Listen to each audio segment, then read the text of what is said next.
Hi friends, I welcome you back to this छोटू मोटू सा lecture of mole concept. ठीक है।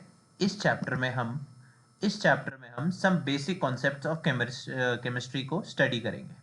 ठीक है फ्रेंड्स। शुरू करते हैं इस चैप्टर को। इस चैप्टर में ज़्यादा टाइम नहीं वेस्ट करना चाहिए, डायरेक्टली कंसेप्ट्स पे जंप करना चाहिए। नाम तो जैसे इसका सम बेसिक कंसेप्ट्स हैं, पर इसमें बेसिक कुछ भी नहीं है। ठीक है। स्टार्ट करो बेटा मोल से। मोल्स क्या होता है? पहली चीज क्या है moles? It is the it is the collection of it is the collection of number of particles. तो मोल्स क्या हुआ? Moles is the collection of number of particles. यहां पर एक टर्म आती है बेटा Na को हम क्या कहते हैं बेटा? एवोगैद्रोज नंबर। Na क्या हो गया बेटा? एवोगैद्रोज नंबर। ठीक है। एक और टर्म बनती है बेटा 1/Na। 1/Na, हाँ। और एवोगैद्रोस नंबर की वैल्यू होती है तुम्हारी 6.02 इंटू 10⁻23। नाउ 1/Na को कहते हैं हम लोग एवोग्राम। 1/Na को कहते हैं avogram. And 1 avogram is equal to 1U, that is equal to 1 AMU। AMU क्या हो गया आपका? Atomic mass unit. ठीक है। अब मोल्स क्या होते हैं बेटा? तो मोल्स अपन यूज करते हैं। देखो, दो टाइप की प्रॉपर्टीज होती है, माइक्रोस्कोपिक प्रॉपर्टी होती है और मैक्रोस्कोपिक होती है। तो मोल्स जो टर्म है बेटा वो माइक्रोस्कोपिक प्रॉपर्टीज के लिए है। मैक्रोस्कोपिक प्रॉपर्टीज में हम लोग उसका यूज कम ही लेते हैं। ठीक है। अब माइक्रोस्कोपिक में हम फर्दर क्या डिस्कस करेंगे? माइक्रोस्कोपिक में हम लोग एटम्स को डिस्कस करेंगे, हम लोग आयंस को डिस्कस करेंगे और हम लोग मॉलिक्यूल्स को डिस्कस करेंगे। इतनी बात समझ में आ रही है? ठीक है। चलो नेक्स्ट नेक्स्ट बात करते हैं हम लोग कैलकुलेशन ऑफ मोल्स की। तो क्या बात कर रहे हैं? नेक्स्ट टॉपिक क्या अपना? हेडिंग डालो बेटा, कैलकुलेशन ऑफ मोल्स। बेटा चैप्टर ही ऐसा है कि आपको ना थोड़ा बोरियत आने लगेगी स्टार्टिंग में ही। क्यों? क्योंकि चैप्टर ही ऐसा है कि थोड़ा थ्योरेटिकल है। ठीक है। और टाइम की किल्लत है तो मैं पीपीटी अच्छे से प्रिपेयर नहीं कर पाया हूँ, तो डायरेक्टली ही पढ़ा रहा हूँ। तो किसके बारे में हम डिस्कस कर रहे हैं अभी? कैलकुलेशन ऑफ मोल्स की। तो मोल्स का सिंपल फॉर्मूला होता है नंबर ऑफ मोल्स। बेटा number of moles is equal to mass divided by molar mass. Moles क्या हो गए आपके? नंबर ऑफ मोल्स, ये बहुत इंपॉर्टेंट फॉर्मूला है, is mass upon molar mass. यही फॉर्मूला हम क्लास 9th में पढ़ते थे, है ना? सेम फॉर्मूला हम क्लास 9th में पढ़ते थे। अब देखो, एक मोल चार्ज, अब थोड़ा स्पेसिफिक चलते हैं। एक मोल चार्ज, तो एक मोल चार्ज कितना होता है बेटा? 96500 कूलम। ये वैल्यू आपको याद करनी है, ये आपको इलेक्ट्रोकेमिस्ट्री में बहुत फायदा करेगी। तो एक मोल चार्ज कितना हुआ बेटा? एक मोल चार्ज कितना हुआ? 96500 कूलम। ठीक। इन गैशियस कंडीशन, बेटा moles is equal to volume of a gas at a given temperature and pressure. Volume of a gas at a given temperature and pressure divided by its molar volume। ठीक है। Molar volume होती है mv। आई बात समझ में? ये हो गया बेटा आपका दूसरा फॉर्मूला। दूसरा फॉर्मूला क्या है आपका? कि volume of a gas at a given temperature and pressure divided by it's molar volume. अब अगर आप आगे चलो, नेक्स्ट स्लाइड पे आप लोग ध्यान दो, तो हम लोग डिफरेंट कंडीशंस के बारे में बात करते हैं। ठीक है। डिफरेंट कंडीशंस कौन कौन सी हो सकती है? सर एसटीपी हो सकती है, सर एनटीपी हो सकती है, या तो sir SATP, standard atmospheric temperature and pressure, standard condition. ठीक है। तो एसटीपी जो स्टैंडर्ड टेम्परेचर प्रेशर है, उसके लिए 1 atm प्रेशर रहना चाहिए। एनटीपी के लिए भी 1 atm प्रेशर रहना चाहिए। एसएटीपी के लिए भी 1 atm प्रेशर रहना चाहिए।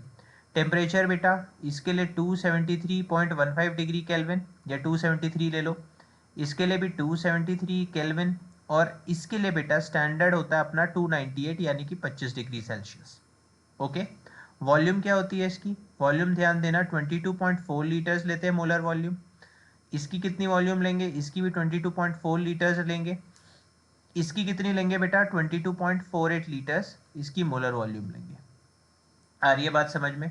तो ये डिफरेंट कंडीशंस की कंपैरिजन हो गई जो आपको पता होना चाहिए। नेक्स्ट चलते हैं बेटा, एक नंबर होता है लॉशमेदित पार्टिकल्स भी कहते हैं, लॉशमेदित नंबर्स भी कहते हैं, LOHCHMIDT, लॉशमेदित नंबर। ठीक है, ये क्या होता है बेटा, इसको नोट करना, these are number of particles, these are number of particles present in 1 ml of 1 ml of gas at STP। ठीक है, तो बेटा 1 ml of gas at STP में जितने पार्टिकल्स प्रेजेंट होंगे उसको मैं क्या बोलता हूँ, लॉशमेदित नंबर बोलता हूँ। अब आप इसको कैलकुलेट कैसे करोगे बेटा, इसको कैलकुलेट करने का बहुत सिंपल तरीका है। ठीक है, कुछ नहीं करना होता, आपको पता है at STP pressure is equal to 1 ATM। STP पे प्रेशर क्या होता है बेटा 1 ATM, टेम्परेचर कितना होता है 273 केल्विन, और वॉल्यूम कितनी होती है मोलर वॉल्यूम 22.4 लीटर्स। ठीक है, अब देखो मैं क्या ये बोल सकता हूँ, ध्यान देना 22.4 लीटर्स, ठीक है 22.4 लीटर्स ऑफ गैस। चलो इसको नेक्स्ट पेज में करते हैं। चलो, तो मैं क्या कह रहा था बेटा, 22.4 litres of gas, 22.4 litres of gas क्या कंटेन करता है, 22.4 litres of gas contains 6.02 into 10 की पावर 23 पार्टिकल्स। ये बात समझ में आ रही है, यानी कि 22,400 millilitres of gas contains 6.02 into 10 की पावर 23 पार्टिकल्स, यानी कि 1 मिलीलीटर ऑफ गैस। बेटा 1 मिलीलीटर का क्या मतलब है, इसको मैंने यहाँ मल्टीप्लिकेशन में सॉरी यहाँ डिवीजन में डाल दिया, तो कितना हुआ 6.02 इंटू 10 की पावर 23 डिवाइडेड बाय 22400। तो जो सॉल्व करके आता है आपका 2.68 इंटू 10 की पावर 18 मॉलिक्यूल्स पर ml, और यही क्या है अपना, यही है अपना लॉशमेदित नंबर। ठीक है, यही हो गया क्या अपना लॉशमेदित नंबर। अब बेटा क्वेश्चन लिख रहा हूं, एक क्वेश्चन ट्राई करना सारे, वीडियो पॉज करके क्वेश्चन लिखो, how many moles of CH4 are required, how many moles of CH4 are required to produce 22 grams of CO2। ठीक है, मतलब कितने moles of CO2 are required to produce 22 grams of CO2। जिनको question आता है वो video pause करके करें, जिनको नहीं आता वो सोल्यूशन देखें। तो होता क्या बेटा, CH4 को मैं जब O2 के साथ रिएक्ट करता हूँ तो कितने CO2 बनते हैं तुम्हारे, कितने CO2 बनते हैं, CO2 प्लस H2। इसका मैंने एक जनरल फार्मूला याद कराता हूँ, तो इसको एज इट इज़ रखो, है ना। यहाँ पर जो कोफिशिएंट है वो कैसे निकलता है बेटा, यहाँ का कोफिशिएंट निकलता है x प्लस वाई बाई 4। कैसे करोगे, x प्लस वाई बाई 4, यहाँ क्या बनता है बेटा x CO2, और यहाँ कोफिशिएंट क्या रहता है y बाई 2 H2। यानी कि अब x और y क्या है बेटा, x है तुम्हारा, x है आपका नंबर ऑफ कार्बन एटम्स, बेटा y क्या है आपका नंबर ऑफ हाइड्रोजन एटम्स। समझ लेना इसको, x क्या है आपका number of carbon atoms, y क्या है आपका नंबर ऑफ हाइड्रोजन एटम्स। तो क्वेश्चन बहुत सिंपल है, बैलेंस हो जाएगी reaction. CH4 plus 2O2 gives CO2 plus Y/2 यानी कि 2H2O। ये बात आपको समझ में आ गई, ठीक है। अब जरा चेक करते हैं। क्वेश्चन करने का बहुत सिंपल तरीका है। अब मुझे पता है, मुझे कितना दे रखा है, 1 मोल दे रखा है, ठीक है। तो मुझे ये पता है बेटा 1 मोल ऑफ CH4 गिव्स कितने mole of CO2, 1 mole of CO2। 1 mole of CH4 gives 1 mole of CO2। बेटा 1 मोल ऑफ CH4 में कितने ग्राम्स ऑफ CH4 आता है सर, जितना उसका मोलर मास प्रेजेंट है ना, जितना उसका मोलर मास प्रेजेंट है। तो 1 मोल ऑफ CH4 में कितना मोलर मास प्रेजेंट होता है, तो 16 ग्राम्स रहता है ना, कार्बन का 12 इसका वो। तो 16 grams of CH4 react with 44 grams of CO2। मुझे कितने के लिए बोला है, 22 ग्राम्स ऑफ CO2 के लिए। तो मैं CO2 को 1 बना लूँगा, कैसे, दोनों जगह 44 से डिवाइड करके। तो मैंने यहाँ भी 44 से डिवाइड कर दिया बेटा, यहाँ भी 44 से डिवाइड कर दिया। तो मुझे क्या मिला, 1 ग्राम ऑफ CO2 कितने से रिएक्ट करता है बेटा, 16/44 ग्राम्स ऑफ CH4। यानी कि कितने ग्राम्स के लिए निकालना है, 22 ग्राम्स के लिए। तो कितना होगा बेटा, 22 ग्राम्स ऑफ CO2 बेटा react with 16/44 into 22 grams of CH4। तो कितना हुआ, 1 ज़ा 2 ज़ा 1 ज़ा कितना 8। तो कितना आया, तो 22 ग्राम्स के लिए कितना चाहिए बेटा, 8 grams of CH4 is required. आई बात समझ में, 8 grams of CH4 is required. तो ये तो काफ़ी बेसिक सा क्वेश्चन था, आप सबने कर लिया होगा, है ना। चलो नेक्स्ट हेडिंग पे आते हैं। नेक्स्ट हेडिंग क्या है बेटा, अपनी अपनी नोटबुक्स में डाल लो। बहुत इंपॉर्टेंट टॉपिक है डेंसिटी का, बहुत इंपॉर्टेंट टॉपिक है किसका, डेंसिटी का, ठीक। अब डेंसिटी क्या होती है बेटा, डेंसिटी एक इंटेंसिव प्रॉपर्टी है। अब इंटेंसिव और एक्सटेंसिव प्रॉपर्टी क्या होती है, दूसरी है नॉन एडिटिव। दूसरी चीज क्या है, it is non additive in nature,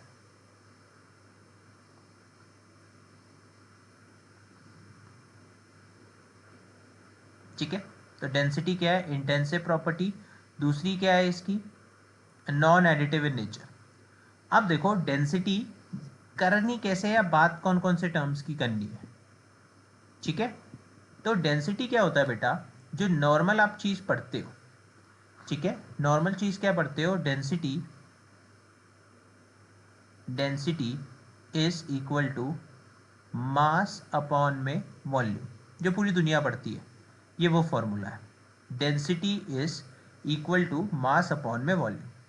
पर अपने को तो दुनिया से आगे बढ़ना है, अपने को तो सबसे आगे जाना है, तो उसके लिए अपने को कुछ एक्स्ट्रा टर्म्स पढ़नी पड़ेगी। तो उसमें पहली टर्म आती है आपकी रिलेटिव डेंसिटी, ठीक है। पहली टर्म क्या आती है, रिलेटिव डेंसिटी। अब बात ही रिलेटिव की है, मतलब किसी और के रिलेशन में, है ना। जैसे आपके माँ बाप आपके रिलेटिव्स के नंबर देखते हैं, तो वैसे ही डेंसिटी को किसी और के रिलेशन में देखना है। तो रिलेटिव डेंसिटी क्या होती है बेटा, density of that substance, density of that substance, density of that substance divided by density of water at 4 degree Celsius, ठीक है। तो रिलेटिव डेंसिटी क्या हुई बेटा, density of water, sorry density of that substance divided by density of water at 4 degree Celsius. अब ऊपर नीचे दोनों डेंसिटी है, यानी कि रिलेटिव डेंसिटी क्या हो जाएगी बेटा, यूनिटलेस। यानी कि रिलेटिव डेंसिटी क्या हो गई, यूनिटलेस। एक और इंपॉर्टेंट टर्म आती है, उसको कहते हैं बेटा वेपर डेंसिटी। चलो वेपर डेंसिटी को नेक्स्ट पेज में स्टडी करते हैं, काफ़ी इंपॉर्टेंट टॉपिक है। क्या टर्म है बेटा, वेपर डेंसिटी, वेपर डेंसिटी। अब वेपर डेंसिटी क्या होता है, वेपर डेंसिटी क्या होता है, बात समझना। तो vapour density is equal to density of the substance divided by density of the substance divided by density of hydrogen. Vapor density क्या हुई बेटा? Density of the substance divided by density of hydrogen.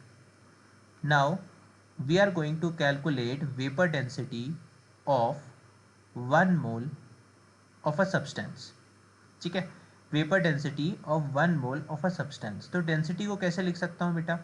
Density of substance हो सकता है mass of substance over volume of substance, ठीक है, divided by क्या होगा? Then mass of H2 gas, क्योंकि डेंसिटी मास अपॉन वॉल्यूम होती है, divided by volume of H2 gas. ठीक है, ये इक्वल हुआ तुम्हारा mass of substance divided by volume of substance into volume of substance, sorry, volume of H2 divided by mass of H2. बेटा हम सबको पता है कि मास ऑफ सब्सटेंस वही रहेगा मोलर मास के बराबर, पर वॉल्यूम क्या रहेगी? पर वॉल्यूम चेंज हो जाए. वॉल्यूम आपकी रहेगी, एक मोल की वॉल्यूम क्या होती है स्टैंडर्ड कंडीशंस में? 22.4 litres into volume of H2 भी क्या रहेगी बेटा? 22.4 लीटर्स, एक मोल की वॉल्यूम. मास ऑफ H2 क्या रहता है बेटा? H2 का मोलर वॉल्यूम रहता है, सॉरी मोलर मास रहता है 2. तो 24 से कट गया, यानी कि vapour density of 1 mole is equal to molecular mass of substance divided by 2. ठीक है, ये इंपॉर्टेंट फॉर्मूला अपना यहां से निकला है. ठीक, चलो आगे चलते हैं. ये तो हुआ नॉर्मल वेपर डेंसिटी की बात हुई, पर अगर वेपर डेंसिटी मिक्सचर की दे दी है ना, कि बहुत सारा मिक्सचर दे दिया, तो लिखो एक इंपॉर्टेंट पॉइंट करके MI स्टार, इंपॉर्टेंट पॉइंट करके लिखो. if we want to find vapor density of multiple gases, if we want to find vapor density of multiple gases, so vapor density D is equal to molecular mass average divided by 2. ठीक है, मतलब अगर मेरे पास mixture दे रखा है multiple gases का, ठीक है, तो उसकी वेपर डेंसिटी कैसे निकलेगी? उसकी वेपर डेंसिटी कैसे निकलेगी बेटा? वेपर डेंसिटी निकलेगी तुम्हारी, ठीक है, molecular mass average divided by 2. ठीक, अब देखो मॉलिक्यूलर मास एवरेज कैसे निकालोगे? Molecular mass average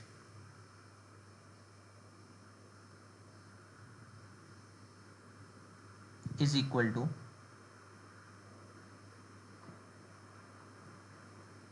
chi1 into molar mass of 1 plus chi2 into molar mass of 2 plus chi3 into molar mass of 3 and so on. ठीक है, and so on. बेटा कुछ important points है जो मैं आपको डिक्टेट कर रहा हूँ, वो आपको लिखने हैं. पहला इंपॉर्टेंट पॉइंट क्या है? Average molar mass of the gaseous mixture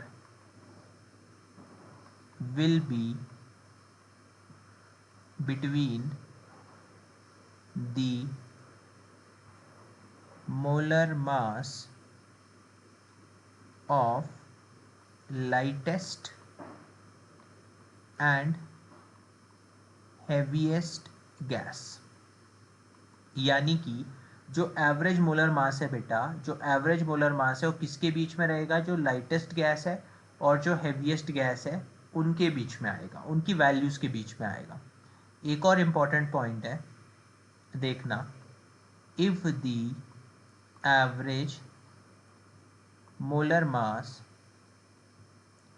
comes, if the average molar mass comes exactly between the lightest gas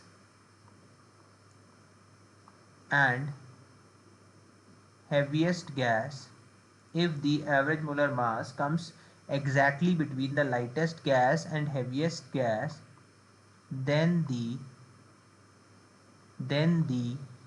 mole fraction of each component would be 0.5 each. Okay, then the mole fraction of each component would be 0.5 each. बेटा क्या बोला है कि अगर average molar mass, pen का colour change कर देता हूं, अगर एवरेज मोलर मास या if average molar mass comes exactly between lightest gas and heaviest gas, then mole fraction of each component will be 0.5. ठीक है, तो each component का mole fraction कितना होगा तुम्हारा 0.5 के बराबर होगा. चलो आगे चलते हैं, क्वेश्चन करते हैं इससे रिलेटेड. बहुत अच्छे अच्छे क्वेश्चंस आते हैं. पहला क्वेश्चन लिखो, a mixture of N2 and O2 has a vapor density of 15. What will be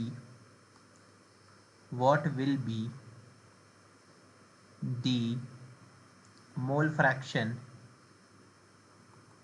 of N2 and volume of it in 800 ml of a sample.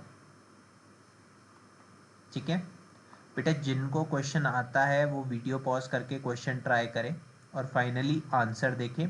जिनको नहीं आता है वो मेरे साथ ट्राई करेंगे.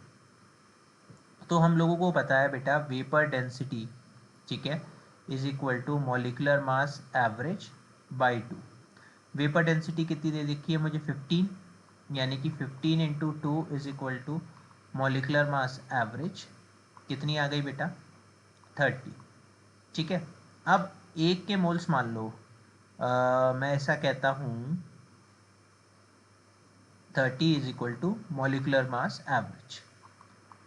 अब मैंने एवरेज मॉलिकुलर मास बता कैसे कैलकुलेट कराया था, molecular mass average is equal to chi 1 into molar mass of 1 plus chi 2 into molar mass of 2. ठीक है, ऐसे कैलकुलेट कराया था. यानी इसकी जगह डालो बेटा 30 इज इक्वल टू, ऊपर कर लेते हैं, 30 इज इक्वल टू काई 1 कितना है तुम्हारा, काई 1 को मैं बोल लेता हूँ बेटा, देखो काई 1 बोल दिया मैंने, एक को काई 1 बोल दिया, किसको काई 1 बोला, N2 के मास को काई 1 बोल दिया. ठीक है, तो N2 का मोलिकुलर मास कितना है 14 to the 28, 14 into 2 plus chi 2 कितना होगा बेटा, मैं इसको 1 माइनस बोल सकता हूँ, 1 माइनस काई 1, क्योंकि काई 1 प्लस काई 2 मोल फ्रैक्शन का सम कितना होता है 1 के बराबर. तो यहाँ से क्या आया, काई 2 इज इक्वल टू 1 माइनस काई 1, तो 1 माइनस काई 1 इंटू कितना है O2 का, O2 का होता है आपका 16 टू द 32.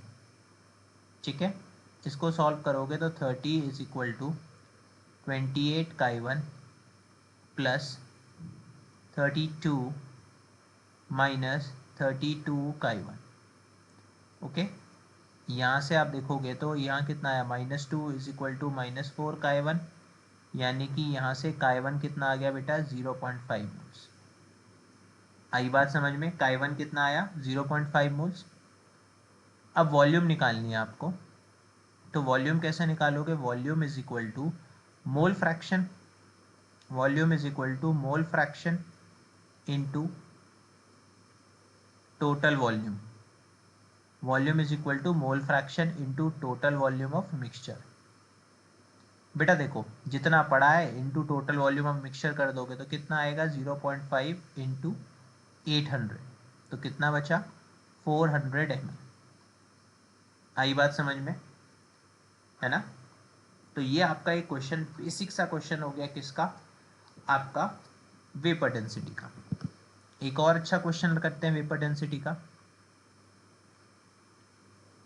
नेक्स्ट क्वेश्चन लिखो बेटा, क्वेश्चन क्या है, अ मिक्सचर ऑफ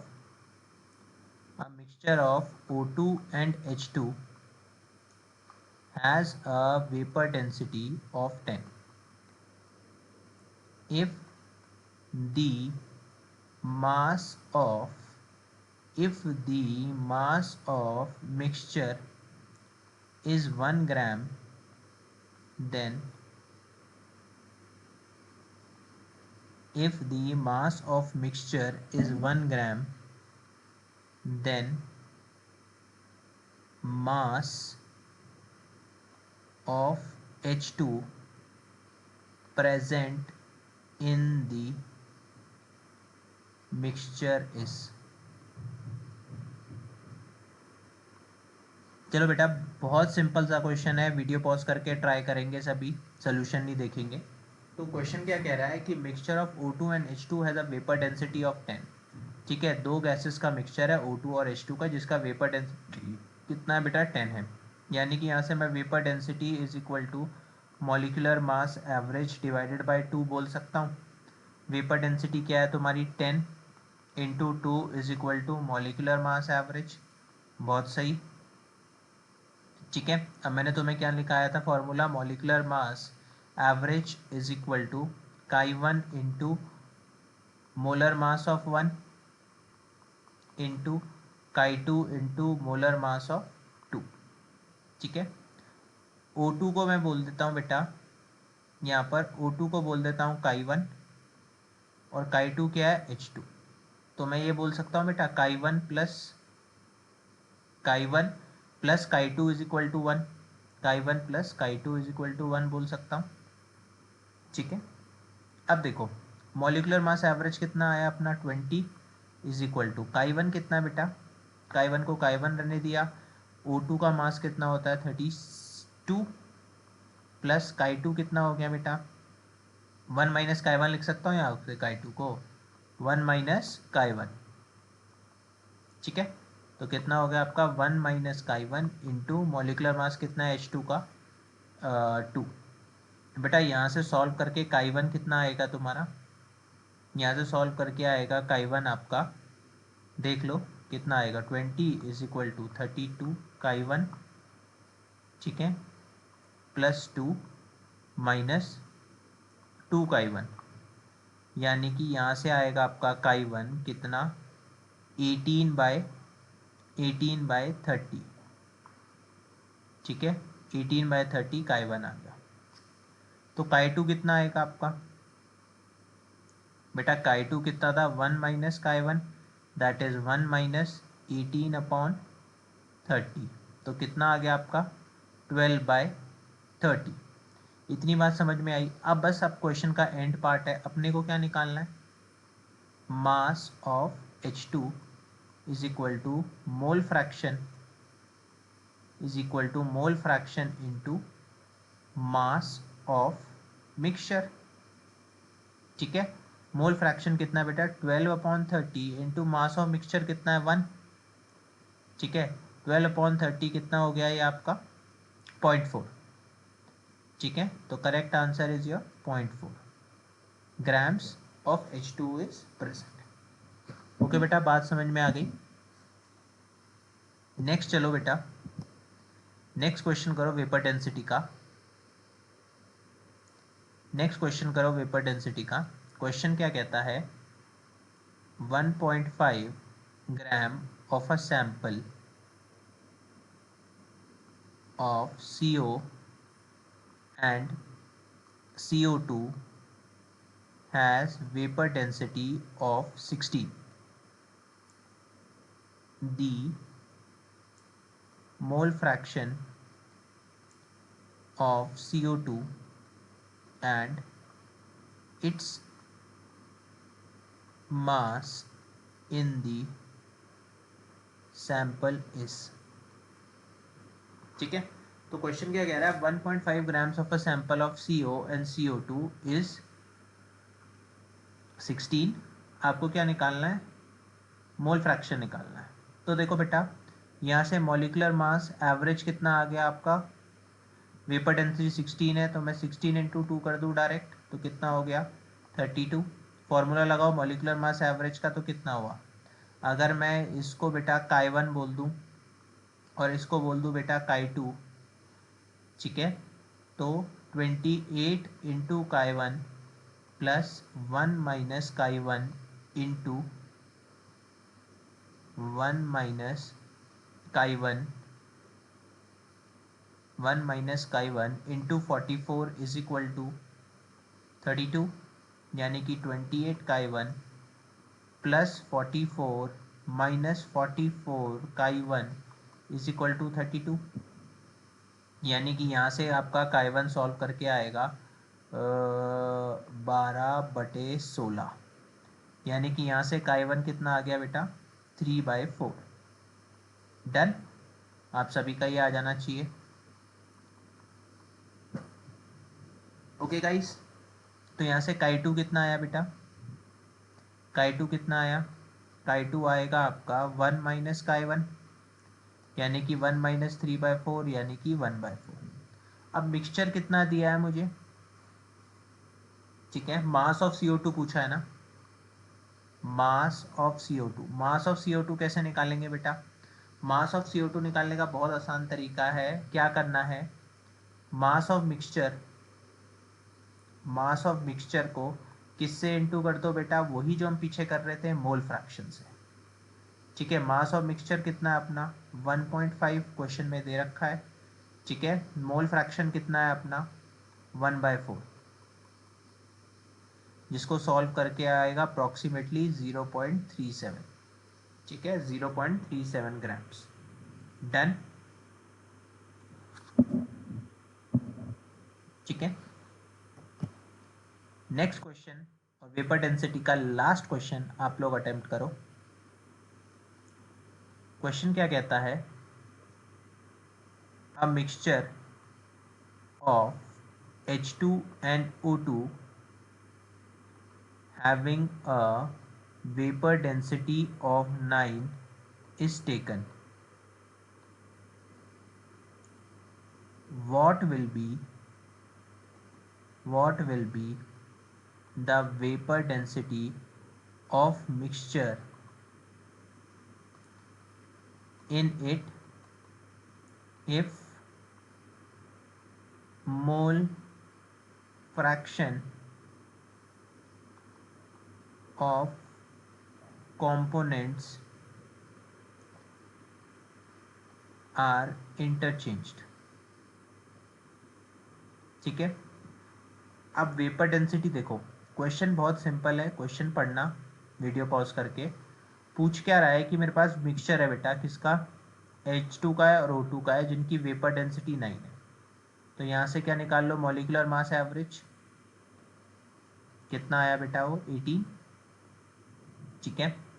अब इसकी वो काई 1 मान लो, इसकी आप काई 2 मान लो, सो काई 1 इंटू 2 प्लस 1 माइनस काई 1 इंटू कितना हो जाएगा 32 इज इक्वल टू 18, यानी कि 2 काई 1 प्लस 32 माइनस 32 काई 1 इज इक्वल टू 18, यानी कि 30 काई 1 इज इक्वल टू 14, यानी कि यहाँ से काई 1 कितना आया 14/30, या जो सॉल्व करके आ जाएगा 17/50। काई 2 कितना होगा बेटा भाई 1 माइनस काई 1 है ना, तो 1 माइनस 7/15 कितना बच गया 8/15। अब बोल क्या रहा है क्वेश्चन में, सेकंड पार्ट पढ़ो, मोल फ्रैक्शन तो निकाल दिए, बोल क्या रहा है कि if it's mole fraction what will be the vapour density, vapour density पूछ रहा है if it's mole fraction of the components are interchanged, मतलब हमने क्या किया कि कंपोनेंट्स को इंटरचेंज कर दिया है, ठीक है। अगर आप कंपोनेंट्स को इंटरचेंज करोगे तो कैसे होगा, 2 into vapour density is equal to, ठीक है, इसका कितना हो गया बेटा, अब ये जो काई 2 था, काई 2 किसके लिए था, ऑक्सीजन के लिए था इनिशियली, है ना, और काई 1 किसके लिए था बेटा, H2 के लिए। अब H2 के लिए हम किसकी वैल्यूज लेंगे, ऑक्सीजन की, और काई H2 के लिए ऑक्सीजन की वैल्यूज लेंगे और ऑक्सीजन के लिए H2 की वैल्यूज उल्टी पुल्टी कर देंगे, मतलब अल्टा पल्टी कर देंगे। तो 2 इंटू ऑक्सीजन की कितनी वैल्यू थी, 8/15 प्लस दूसरे के लिए क्या ले लेंगे बेटा, ऑक्सीजन के लिए हाइड्रोजन की वैल्यूज ले लेंगे। तो कितना हो गया हाइड्रोजन की वैल्यूज, 7/15 इंटू 32, ठीक है। तो 2 into vapour density is equal to 6/15 plus 224/15, add करके आएगा बेटा 2 into vapour density is equal to 240/15, ये कितना हुआ बेटा, 1 जा जाएगा, ये हो जाएगा तुम्हारा 120 जा, है ना, 15 15 30 45 40 60 75 15 90 15 15 8 सा, तो 15 8 जा बेटा 120, यानी कि वेपर डेंसिटी कितनी आ गई आपकी 8। आई बात समझ में, वेपर डेंसिटी कितनी आ गई बेटा 8, ठीक। आपको वेपर डेंसिटी का कॉन्सेप्ट समझ में आया होगा, वेपर डेंसिटी 8 आ गई, वेपर डेंसिटी का कॉन्सेप्ट समझ में आया होगा बेटा। नेक्स्ट क्लास से हम कुछ मोल्स की कैलकुलेशन और करेंगे। Till then see you in the next class, okay, bye, take care.